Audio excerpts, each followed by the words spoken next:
விஷயத்தில் இஸ்லாமியர்களாக சிறுபான்மை மக்களாக எனக்கு ஒரு சந்தேகம் வருகிறது. குறிப்பாக எங்களுக்கு ஒரு சந்தேகம் வருதுன்னே சொல்லலாம். அது என்னன்னா, ஒரு நாட்டில் இருக்கக்கூடிய அந்த குடிமக்கள் அந்த நாட்டில் ஆளுகிற ஆட்சியாளர்கள் அரசாங்கத்தின் மீது அதிருப்தி கொள்ளலாம். இது எல்லா உலகத்தில் இருக்கக்கூடிய எல்லா நாட்டிலையும் நடக்கும். ஏன் தாங்கள் ஒரு ஓட்டு போட்டு நமக்கு நல்லது செய்வோம் அப்படின்னு சொல்லி இந்த அதிகாரத்தில் இவங்களை சிஎம்ஓ உறுப்பினர்களாகவும் ஆக்குனா அந்த மக்களுக்கான சேவையை இவங்க செய்யலைன்ற அதிருப்தி எல்லா மதத்தினருக்கும் இருக்கும். இது அரசாங்கத்தின் மீதும் அதிகாரத்தின் மீதும் இருக்கிற அதிருப்தி. ஆனால் இந்திய நாட்டில் தற்போது இருந்து கொண்டிருக்கக்கூடிய அதிருப்தி என்பது அரசாங்கத்தின் மீதோ பாஜக அரசாங்கத்தின் மீதோ இந்த நாட்டின் பிரதமரின் மீதோ அல்ல. இப்போது முஸ்லிம்களுக்கு இந்த இந்திய நாட்டின் சட்டத்தின் மீதே அவநம்பிக்கை வந்து கொண்டிருக்கிறது. நீங்கள் நன்றாக யோசித்து பார்த்து கொள்ள வேண்டும். இங்கே இருக்கக்கூடிய காவல்துறை அன்பர்களும் உளவுத்துறை அன்பர்களும் இதை தெளிவாக குறித்து கொள்ளுங்கள். முஸ்லிம் சமுதாய மக்கள், சிறுபான்மை மக்கள் இந்த நாட்டின் சட்டத்தின் மீது நம்பிக்கை இழந்து கொண்டிருக்கிறார்கள். வெறும் பேச்சுக்கு சொல்லலை. இந்த நாட்டில் எல்லா மக்களும் ஒற்றுமையாக இருப்பான், அரசியலமைப்பு சட்டத்தில் இருக்குது. இந்த நாட்டில் எல்லா மசூதிகளும் கோயில்களும் சரிசமமாக நடத்தப்படும், அரசியலமைப்பு சட்டத்தில் இருக்குது. இங்கே பிரதமராகவும் முதலமைச்சராகவும் அமைச்சர்களாகவும் பொறுப்பேற்கக்கூடியவர்கள் இங்கே இருக்கக்கூடிய எல்லா மத மக்களையும் சரிசமமாக நடத்துவார்கள் என்பது எங்கே இருக்குது? அரசியலமைப்பு சட்டத்தில் இருக்குது. ஆனால் இதெல்லாம் முஸ்லீம்களுக்கு பொருந்துமா? முஸ்லீம்கள் விஷயத்தில் நடைமுறைப்படுத்தப்படுதான்னு கேட்டால் அங்கே மட்டும் கிடையாது.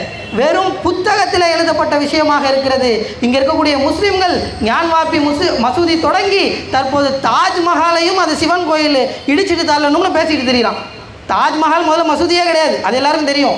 ஸோ இஸ்லாமிய அடையாளம் என்றொன்று இருக்கிற ஒவ்வொரு விவகாரத்தையும் அழித்தொழிக்கக்கூடிய ஒரு திட்டத்தை இவர்கள் தீட்டி திரிந்து கொண்டிருக்கிறார்கள். அதனுடைய நீட்சி தான் இந்த சட்டம், இந்த அரசியலமைப்பு சட்டம் எந்த விதமான அடிப்படை உரிமையையும் எங்களுக்கு நிகழ்காலத்தில் வழங்காதோ என்கிற ஒரு அவநம்பிக்கையை தந்து கொண்டிருக்கிறது. நான் இந்த இடத்தில் சுருக்கமாக, நேரம் சுருக்கமாக இருக்கிறது, இன்னும் 2-3 நிமிடத்தில் முடிச்சிடுறேன். ஷர்ஜில் இமாம் அப்படின்னு சொல்லிட்டு ஒருத்தர் இருப்பார். நான் இப்போ ஷர்ஜில் இமாம் அப்படின்னு சொன்ன உடனே உளவுத்துறை அன்பர்கள்லாம் பார்ப்பாங்க, இவரும் அந்த கேங்கு, இவரும் தீவிரவாதி போல அப்படின்னு. யார் இந்த ஷர்ஜில் இமாம் அப்படின்னா, அவர் ஒரு விஷயத்தை சொன்னார். இந்த நாட்டினுடைய முஸ்லீம்கள் இந்த நாட்டின் குடிமகன்களாக இல்லை என்று சொல்லக்கூடிய ஒரு சட்டத்தை இந்த பாஜக அரசு நிறைவேற்றுகிறது. இதற்கு எதிராக இந்தியா முழுவதும் இருக்கக்கூடிய முஸ்லீம்கள் தெருவீதியில் இறங்கி போராட்டம் நடத்தி கொண்டிருக்கிறார்கள். ஆனால் இந்த போராட்டம் பத்தாது. எப்படி போராட்டம் நடத்த வேண்டும் என்று சொன்னால், இந்த அரசாங்கத்துக்கு காதில் கேட்க மாட்டேங்குது இல்லையா? நடுவில் தெருவில் இங்கெல்லாம் ஷாஹின்பாக் போராட்டம் பார்த்துட்டு தானே இருந்தீங்க. வண்ணாரப்பேட்டில் ஷாஹின்பாக் போராட்டம், திருப்பூரில் ஷாஹின்பாக் போராட்டம், டெல்லியில் ஷாஹின்பாக் போராட்டம், எல்லா இடங்களிலும் அந்தந்த ஊர் பெயர்களை போட்டு ஷாஹின்பாக் போராட்டங்களை நடத்தி கொண்டிருந்தார்கள். இந்த ஷாஹின்பாக் போராட்டங்களின் வாயிலாக போராடுவது பத்தாது. நாம் இந்திய அரசாங்கத்திற்கு காது கேட்கல, அவங்களுக்கு காது கேட்குற மாதிரி இந்தியாவையும் இந்த இந்திய மாநிலங்களையும் வடகிழக்கு மாநிலங்களையும் ஒன்று சேர்க்கிற சிக்கன் நெக் பாயிண்ட் அப்படின்னு சொல்லக்கூடிய ஒரு சின்ன வழித்தடம் இருக்கும் பங்களாதேஷுக்கு மேலே. 2 இடத்தையும் ஒருங்கிணைந்து சேரக்கூடிய இந்த இடத்தை மறித்து நாம் ஒரு ஜனநாயக ரீதியிலான சாலை மறியல் போராட்டத்தை நடத்தினால் அங்கே இருக்கக்கூடிய போக்குவரத்து சம்பிக்கும், மிகப்பெரிய சர்ச்சையை, லாண்ட் ஆர்டர் ப்ராப்ளத்தை கிரியேட் பண்ணும். அரசாங்கத்துக்கு நம்முடைய காது, அவர்களுக்கு நம்முடைய குரல் கேட்கும், அவர்கள் இந்த குடியுரிமை சட்டத்தை நிறுத்துவார்கள் அப்படின்னு ஒரு ஆலோசனையை ஒரு போராட்டத்தில் சொல்றாரு. இதன் காரணமாக அவர் 2020 சிறையில் அடைக்கப்பட்ட ஷர்ஜில் இமாம் இன்று வரை சிறையில் தான் இருந்து கொண்டிருக்கிறார். 4 ஆண்டுகள் ஆகிறது. இங்கே இருக்கக்கூடிய யாருக்கும் தெரியாது. 4 ஆண்டுகள் செய்த தவறு என்ன? போராட்டத்தில் கலந்து கொண்டு நியாயமான உண்மையான போராட்டத்தை நடத்த வேண்டும் என்று ஒரு கோரிக்கையை வைத்தது தான் காரணம். அப்போ இங்கே இருக்கக்கூடிய முஸ்லீம்களை வெட்டணும், இங்கே இருக்கக்கூடிய முஸ்லீம்களை அழிக்கணும், இவர்களை எல்லாம் கொலை செய்யணும், இவர்கள் மசூதிகளை இடியுங்கள், கேரளா ஸ்டோரின்னு படம் எடுத்து எல்லா இடத்துலையும் போய் காட்டுங்க, அதை இன்ஸ்டாகிராம் பேஜஸில் காசு கொடுத்து ப்ரமோட் பண்ணுங்கன்னு சொல்லக்கூடிய இவர்களை எல்லாம் இந்த அரசாங்கம் கைது செய்யவில்லை. இந்த சட்டம் அவர்களுக்கெல்லாம் பாதுகாப்பு கொடுக்கிறது. ஆனால் நியாயமான போராட்டத்திற்கான கோரிக்கையை கேட்ட ஷர்ஜில் இமாமை 4 ஆண்டுகளாக சிறையில் வைத்திருக்கிறது. அப்போ இந்த சட்டத்தின் மீது முஸ்லீம்களுக்கு நம்பிக்கை இருக்குமா? அதே போல் தான் நீங்கள் கோவையில் மதரசாக்களை, இதில் ஏன் மதரசாக்கள் என்று சேர்த்திருக்கிறார்கள் தெரியுமா? அந்த கோரிக்கையில் மதரசா நடத்தி கொண்டிருந்த 3 மதரசாவை சேர்ந்த உலமாக்களை தீவிரவாதிகள் என்று கைது செய்திருக்கிறார்கள் கடந்த மாதம். இன்னும் 2-3 வாரம் தான் ஆகுது. ஏன் அப்படின்னு கேட்டால், அவர்கள் மதரசாக்களில் தீவிரவாதத்தை பயிற்றுவிக்கிறாங்க. ஆதாரம் என்ன?